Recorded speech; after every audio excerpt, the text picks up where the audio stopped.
কান red carpet সব ফ্যাশনিস্তাদের জন্যই এক স্বপ্ন পূরণের জায়গা।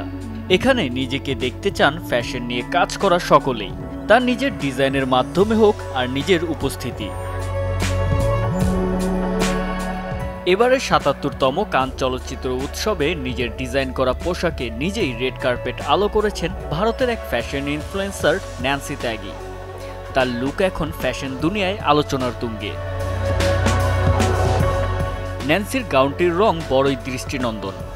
১০০০ মিটার ফেব্রিক্সের গাউনটি বানাতে সময় লেগেছে ৩০ দিনেরও বেশি, যার ওজন ২০ কেজি। বহু রাল্ফ ও প্লিটের সমন্বয়ে এশিয়ার জর্জেটের অফ দ্য শোল্ডার গাউনটি সম্পূর্ণ নিজের হাতেই সেলাই করেছেন ন্যান্সি।